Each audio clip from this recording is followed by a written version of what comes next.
I'm obliged to take the floor to respond to some comments. The representative of Israel perhaps did not listen attentively to all council members and other speakers in today's debate. And in our view, it is unacceptable, indeed ludicrous, for an aggressor, an occupier, a serial violator of UN Charter and international law, that is Israel, to abuse this chamber and disrespect the sanctity of this council. And this is not the first time. And by pointing fingers on others, baseless assertions primarily aimed at masking its own illegal actions and violations of international law. President, but that's not at all surprising. It is an occupier that does not listen to anyone, that does not pay heed to any advice, even from its friends, if there are any left,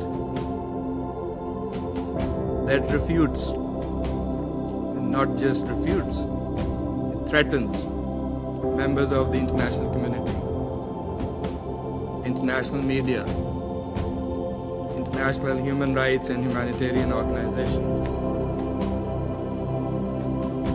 doesn't listen to the ICJ or the ICC,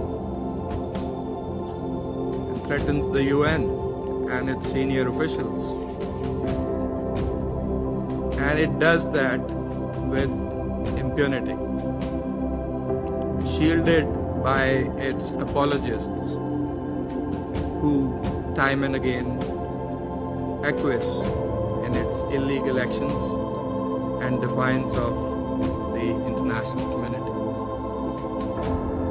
And like all occupiers, despite being the aggressor, it feigns and plays the victim.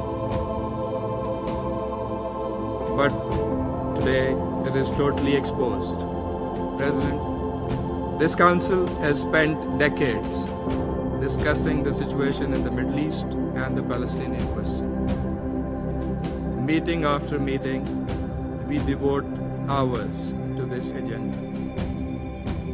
It is not because of anyone else.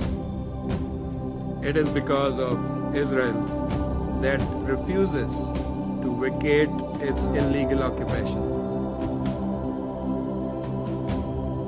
and that blatantly violates the resolutions of this council. It's because of that we have these discussions. Israel also chose to refer to an unrelated incident and make misleading remarks regarding Pakistan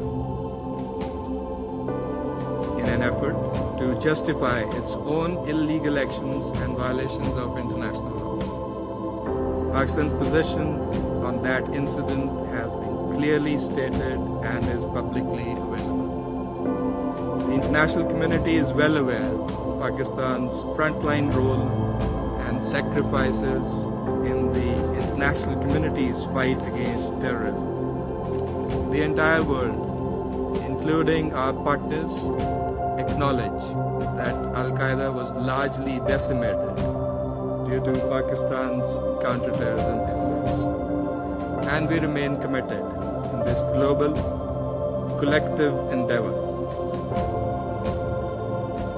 We cannot accept insinuations from an irresponsible rogue state that is, in fact, the perpetrator of worst kind of state terrorism that we are witnessing in Gaza and, in fact, in the occupied Palestinian territories for decades.